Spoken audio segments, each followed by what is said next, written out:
The two-story colonial house at 214 Maple Drive looked like something from a home design magazine. Fresh white paint gleamed in the afternoon sun, hydrangeas bloomed in neat clusters along the walkway, and an American flag fluttered gently beside the spotless front door. To the neighbors in this quiet Connecticut suburb, the home represented the ideal upper-middle-class life, the kind of stability and success everyone aspired to. But behind those pristine walls, in the immaculate kitchen with its marble countertops and stainless steel appliances, a different story was unfolding. Jessica Monroe stood at the sink, her manicured hands gripping the edge so tightly her knuckles turned white. The sound of running water drowned out her shallow breathing as she stared blankly at the dishes. In the reflection of the window above the sink, she could see her husband David sitting at the kitchen island, scrolling through his phone while sipping his third scotch of the evening. At 52, he was still handsome in that distinguished silver fox way that made younger women at his law firm flirt shamelessly. His tailored suit jacket hung neatly on the back of his chair, his Rolex glinting under the recessed lighting. "You forgot to pay the gardener again," David said without looking up, his voice calm but edged with that particular tone that made Jessica's stomach clench. "I saw him giving me dirty looks when I pulled in. It's embarrassing," Jessica forced her fingers to relax. "I thought you took over the household accounts last month," she replied, keeping her voice carefully neutral. David finally looked up, his blue eyes cold. "That's not the point. The point is you're not paying attention to details. Again." He took another sip of his drink. "Just like you didn't pay attention to the credit card bill that had 3 charges from Saks last month." The air between them grew heavier. Jessica turned off the faucet and reached for a towel, buying time to steady her voice. "I returned 2 of those items. The receipt is in your email." "Don't take that tone with me," David snapped, his voice suddenly sharp. "I'm not one of your little charity committee friends you can manipulate with those doe eyes."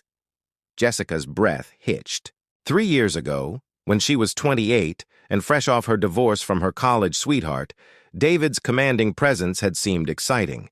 He'd swept her off her feet with dinners at the best restaurants, spontaneous weekend trips to Napa Valley, and promises of a life where she'd never have to worry about money again. Now, at 31, she saw the truth. David didn't want a partner. He wanted a beautiful accessory he could control. The shrill ring of the landline shattered the tension. David answered with his usual professional cadence, his face transforming into the charming expression he reserved for clients and colleagues. Jessica used the moment to escape upstairs to their bedroom, her heart pounding. In the walk-in closet, surrounded by designer clothes David had picked out to maintain their image, Jessica sank onto the plush carpet. Her hands trembled as she reached behind a row of shoe boxes to pull out a small notebook. The pages were filled with meticulous notes, dates, times, amounts, every slight, every humiliation, every financial restriction David had imposed. And on the last page, circled in red ink, $2.5 million, the amount of David's life insurance, policy with her as the sole beneficiary. A floorboard creaked outside the closet. Jessica shoved the notebook back just as David appeared in the doorway, his expression unreadable. "Why are you hiding in here?" he asked, his voice deceptively. Soft, Jessica forced a smile. "Just organizing my summer clothes." David's eyes swept over her, missing nothing. "We're having the Thompsons over for dinner Saturday. Make sure the house is perfect." He turned to leave, then paused. "And Jessica? Try to be more careful with the accounts. I'd hate to have to cut up your cards again." The moment he was gone, Jessica's breath came in short gasps. Her vision blurred as she stared at her reflection in the full-length mirror, the perfect Stepford wife with a hollow core. That night, as David slept soundly beside her, she lay awake staring at the ceiling, her mind racing through possibilities she'd never dared consider before. It started with small things, reading articles about accidental deaths, noting David's routine. His morning jog along the ravine behind their property, his habit of taking sleeping pills when he traveled for work. Then came the internet searches made in incognito mode. Undetectable poisons. How long does it take to drown? Most common household accidents. Jessica told herself she was just fantasizing, blowing off steam. But when David humiliated her, in front of their friends at a dinner party, casually mentioning how useless she was with money, the fantasy took on new weight.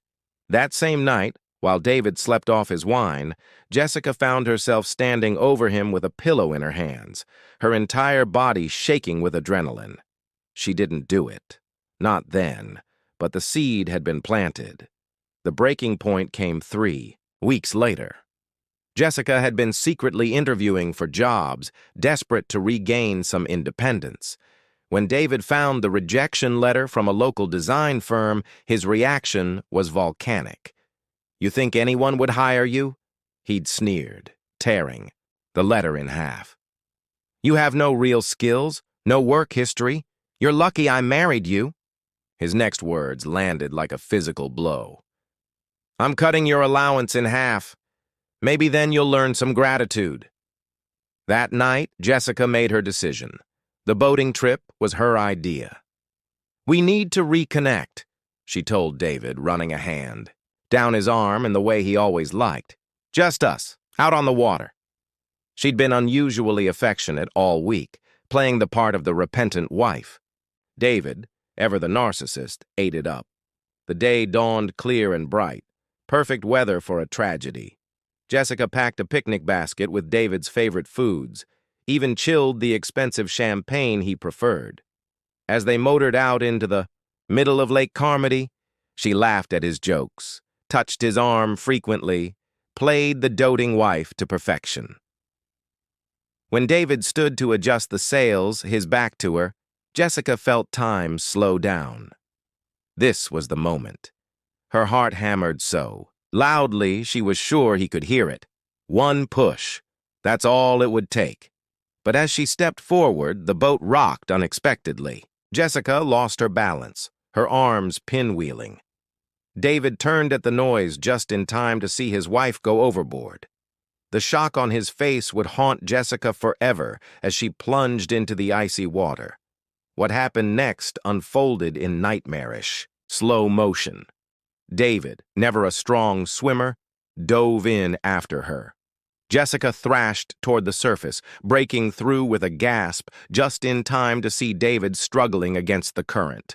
Their eyes met for one terrible second, his filled with confusion, hers with primal fear. Then the undercurrent grabbed him, pulling him under before Jessica could reach him. By the time the Coast Guard arrived, Jessica was hysterical, screaming herself hoarse as they pulled her from the water. "He saved me," she sobbed over and over. "He jumped in to save me and—" "Oh God, David!" The investigation that followed peeled back the carefully constructed facade of their marriage. The life insurance policy raised eyebrows. The neighbors' accounts of frequent arguments contradicted Jessica's portrayal of a happy union. Most damning of all was the forensic analysis of Jessica's laptop, revealing those incriminating search histories. At the trial, Jessica's defense team argued it had all been morbid curiosity, that the drowning was a tragic accident, but the jury saw the truth. The gradual unraveling of a woman pushed to her limits, the calculated steps toward murder. When the verdict was read, guilty of second-degree murder, Jessica showed no emotion. Only later, in her prison cell, would she allow herself to cry for the life she'd lost and the person she'd become. In the end, the story of Jessica and David Monroe became a cautionary tale about the dangers of toxic relationships and the dark places pride and resentment can lead. The perfect house still stands on Maple Drive, its new owners blissfully unaware of the secrets those walls once held. And in a Connecticut prison, a woman who once had it all stares at the ceiling at night, wondering when exactly her fairy tale turned into a nightmare.